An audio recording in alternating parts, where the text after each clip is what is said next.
So Yvette, I'm glad to be able to talk to you about your role as alternate Satine in Moulin Rouge on tour throughout America right now. And I think a lot of people are going to wonder what the word Satine alternate is when there isn't a Christian alternate.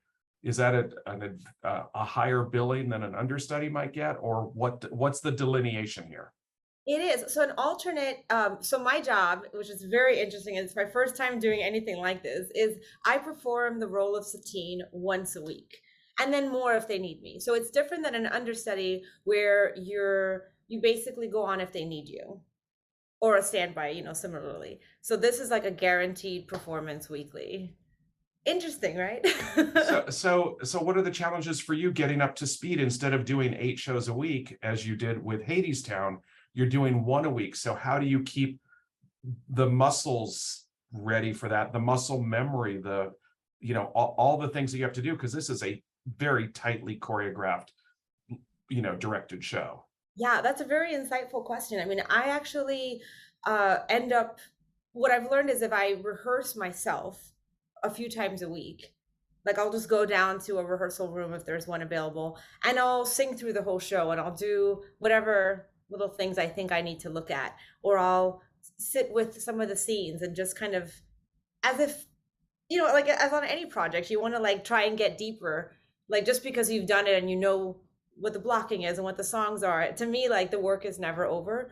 I mean, I've been like that forever. Like I'll be doing a show 8 times a week, and every day I'm like, oh, I could do this. Oh, like I'm always trying to find ways to go further. I had an acting teacher who's fantastic, Diana Castle, or The Imagined Life is the name of her studio. But she said something wonderful that I always stayed with me. She said, "There's always a deeper deep," and so yeah, with muscle memory and all that, like I feel like it's just about rehearsing on the side and staying in shape physically and all that kind of stuff. And then always the day of, I have my little personal cram session where like I'll just like review the show real quick, and then it just helps me like get in the state of the show.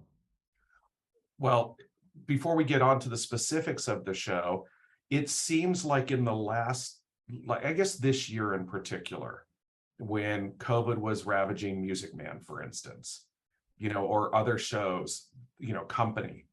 It's like it's finally that understudies and swings got attention that I guess they hadn't had for a very long time. I mean, I guess Michael Bennett gave the dance company some attention by creating a chorus line, but this is the first time where, Hugh Jackman's understudy got a lot of attention, or Sutton Foster's.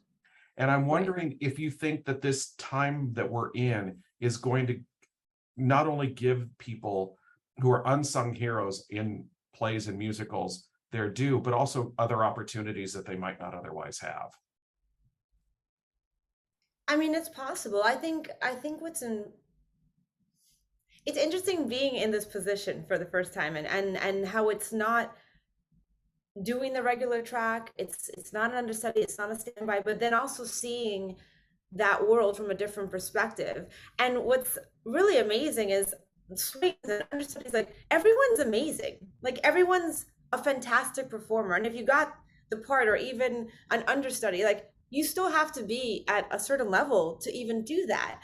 And I think there's this like delineation between like if you're the part and if you're anything else. And I wish that would just go away and be like, oh, this is another amazing performer.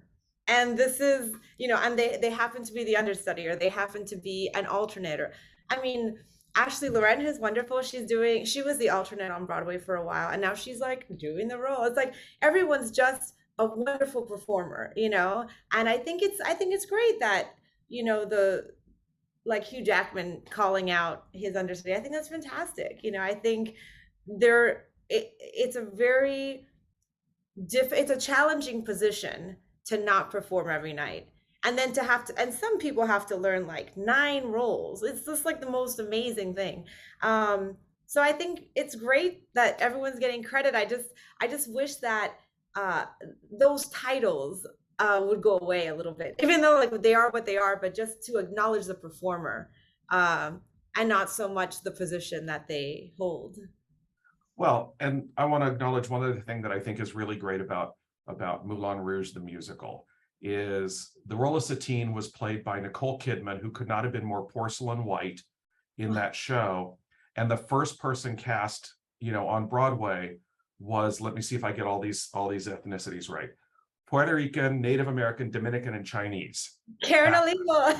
Karen Olivo, Love which her. I think was a really great move to not feel like they had to replicate the film. Right. How important is something like that for you as a Cuban American who gets to also play this part? I mean, honestly, I think I'm the first. Well, Karen, I guess, is mixed, so the Latino part there. But I think aside from her, I think I'm the first like Latina, and it's always a joy for me to like, and a privilege to be able to represent my heritage, my Cuban heritage. Diversity and inclusion is it's such an ongoing conversation, and I'm glad to see Broadway in general changing. Obviously it's not going to change overnight, but I just feel like these baby steps towards inclusion and diversity are so important, and they're so exciting when we start to break the box that we have all created, and we can all see a little better and all be a little bit more free, and to be able to be even a small part of that is always so exciting. Well, that's also, it doesn't hurt that one of the Lady M's is not a lady in this It doesn't show. hurt either. Isn't that so fun? You're giving it away, Craig. No. It's really hard to miss. This is fair. This is fair. But I do love the corset line and the response that Lady M gives you. So good. Oh my God, I love that moment. And Andres is like hilarious. He's such a talented, consistent actor, and I don't know, he's just hilarious. Yeah, I think anyone who goes, you will fall in love with all the Lady M's for sure. Absolutely. Well, let's talk a little bit about the character. As Satine, you play a courtesan whose job is to make men feel that she is in love with them. That's part of her seductive power to get what she needs, and in this case, to keep the club afloat. Right. What are the challenges for you as an actor, having three different Christians that you might be working with on any given night, knowing that they all approach those characters differently? What are the challenges for you coming in once a week, or possibly more, to make each one of those actors feel like you were falling in love with the character they're playing? It's an interesting challenge, but it's also a gift in a way, because for me, I'm not the kind of actor who wants to memorize a performance. There's nothing wrong with those kind of actors. This is not what I find exciting.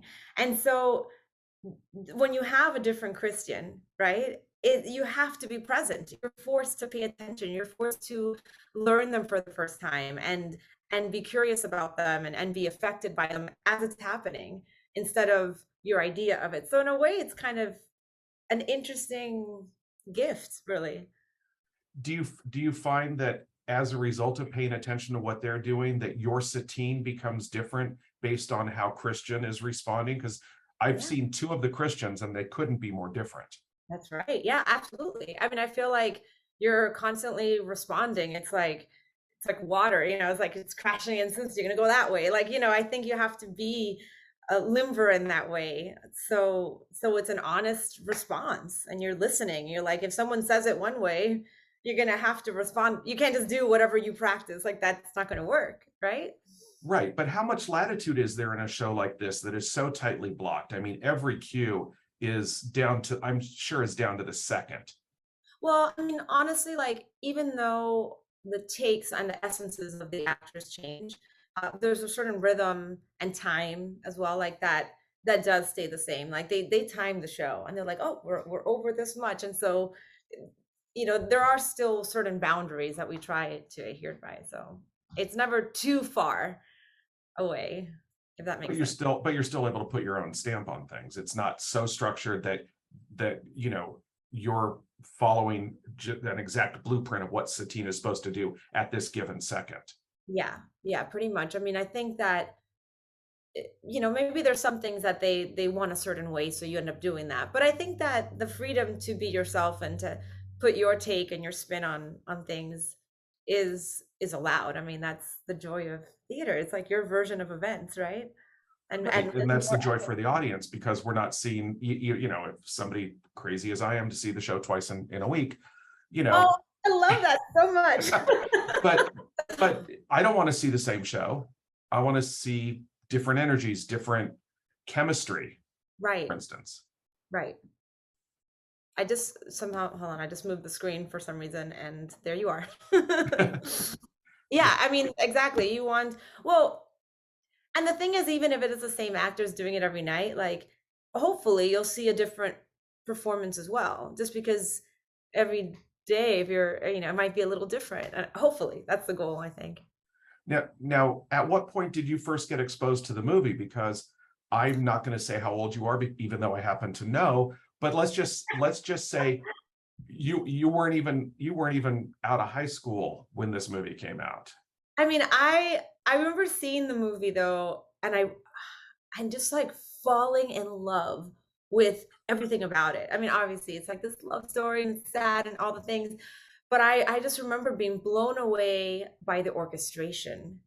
I'm also like a musician and a songwriter, and I do some composing for like film stuff, and just there was a blending of genres that I hadn't seen. I hadn't seen that on a movie before. Like the fact that Ziegler comes out singing opera or whatever, whoever does, and then and just Roxanne, and it's like the lush instrumentation was just so beautiful.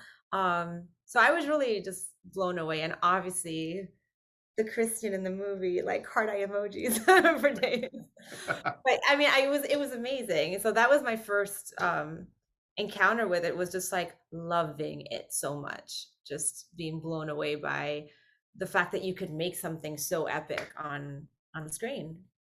Well, and then that Alex Timbers could out Baz. I mean, I didn't think that was possible. Isn't he? Alex Timbers is so incredible as an artist and just the kindest human being. Like he did it though. You're right. He outbazzed Baz. That's an interesting way to say it. How much work does it take for this company, both, you know, the people we see on stage and the people behind the stage? How much work does it really take to make something come off as energetic and as fun as this show is? Oh man, it takes so much work, and it really takes a village. I mean, backstage, we have our amazing physical therapist, Natalie Farah. We have obviously like the incredible crew who work like overtime sometimes, like just especially when we're loading into a new city.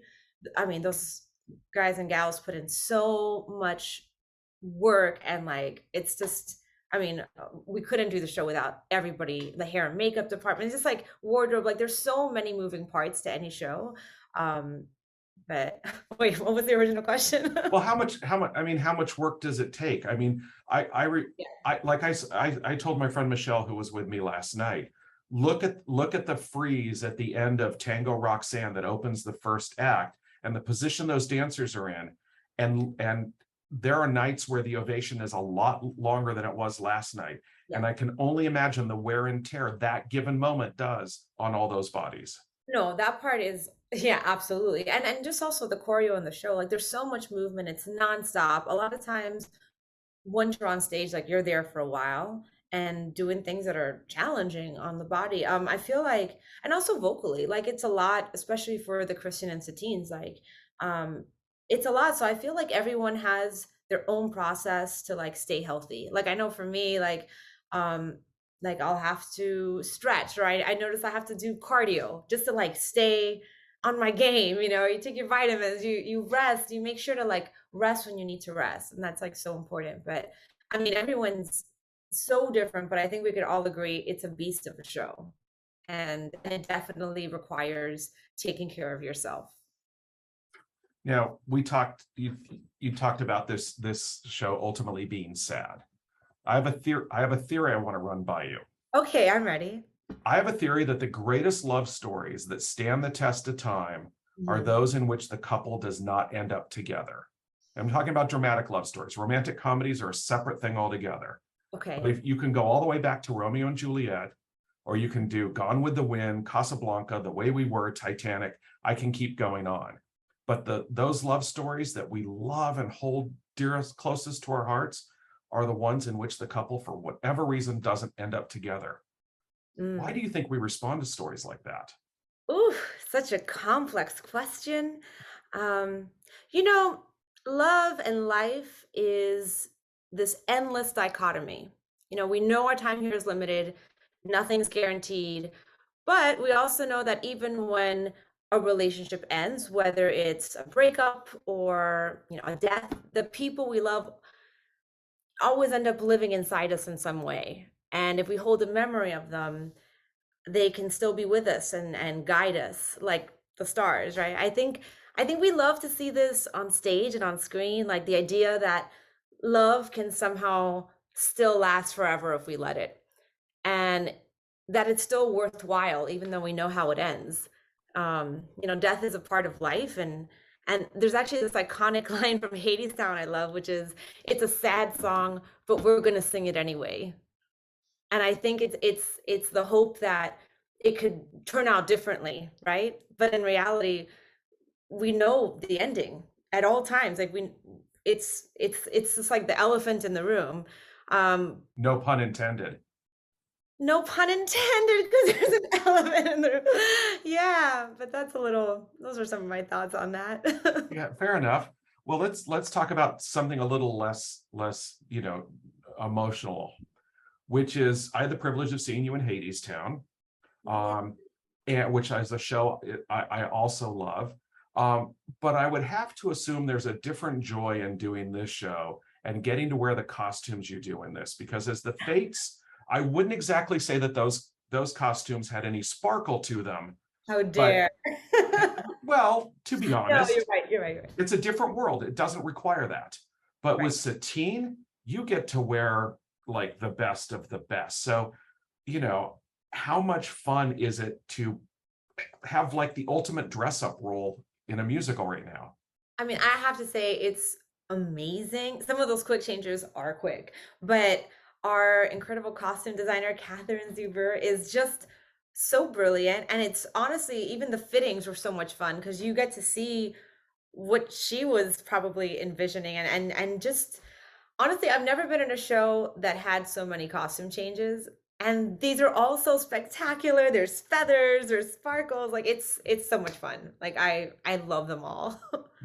Would you say the same of all the song changes that you go through in the show? Do you love all the songs equally, or are there favorites? It's still an ongoing process for me, because there were some songs that I was like, "Nah, I don't like this one as much," and now I love it. Or like the more you do it, you're like, "Wait a minute, actually, this is so amazing," or lyrically, this is actually really really deep, and you kind of I keep like I said earlier, like you find a deeper deep. But I love the music in this show, and I love where it falls on my voice as well. Like it just feels really comfortable to sing, so that's fun. It's interesting. I think my favorite addition to the show is Rolling in the Deep.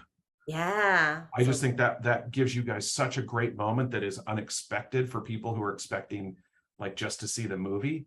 Yeah. Um, it's such a great way of adding something contemporary and deepening the story, I think.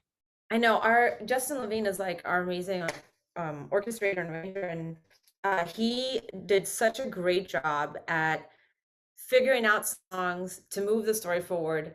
Just even looking at the lyrics, even before the music came into play, and that's definitely one of those moments. It just captures exactly what's going on perfectly. Now, Yvette, I often like to end my interviews by looking up a quote from somebody who may have inspired a work or, somehow was involved. And when I looked up quotes by Henri de Toulouse-Lautrec, Oh, okay. the first thing that came up on several websites was the greatest thing you'll ever learn is just to love and be loved in return, which of Wait, course did he he never say that? said. Right. But what does that say to you about the cultural influence Moulin Rouge, first as a film and now a musical, has had on our appreciation of all the people who inspired this particular story?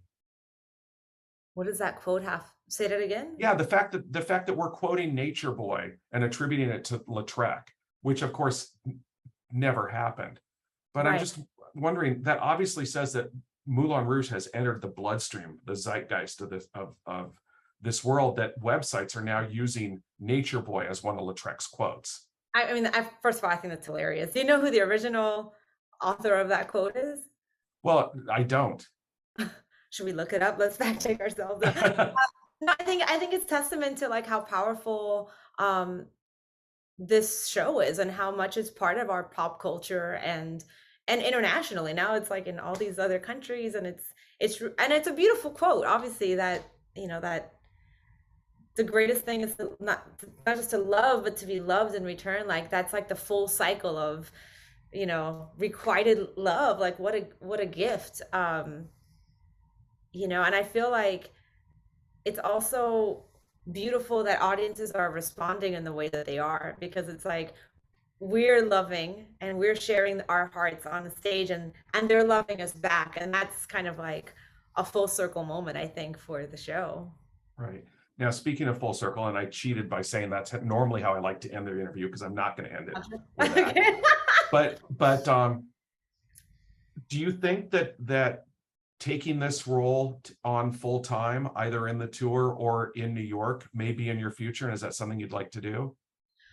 I would love to do that. I think why not? I would love to go back to New York because I actually, because of COVID and shortage of cast members and whatnot, they flew me out for a week, and I have to say I love the theater there. It's so intimate compared to some of these venues that we're at. It just feels like, I don't know, like a beautiful little home. So I mean, it'd be amazing to do it in New York, or maybe the West End if they'll have me.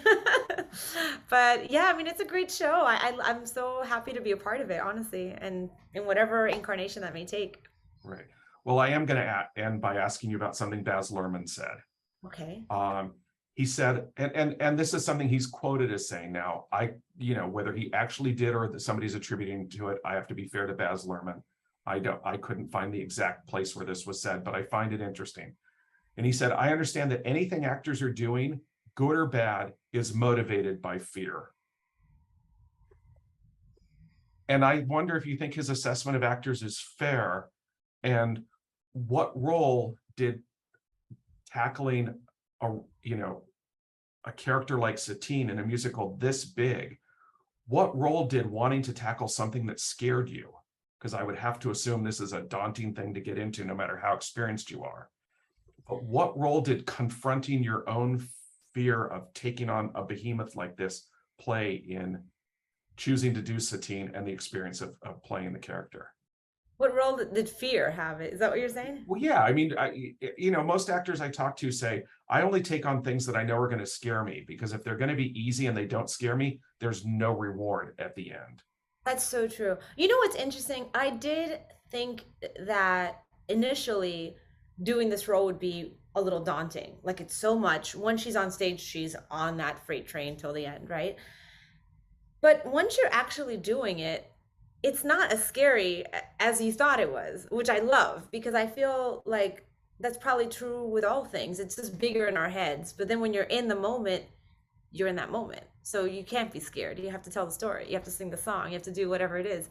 So it's a beautiful reminder to just go for it anyway. Like it's not as scary as you think. I mean, I don't know if I agree with Baz because I feel like it's not, on the other side of fear is love, right? So I feel like that can also be a motivating factor. But yeah, sometimes it's scary to do things, and you just have to just go for it anyway. Well, just remember, nobody wrote a song with the lyrics, the greatest thing is just to fear and be feared in return. Although that's brilliant, and I love it's like the villain song. Yes.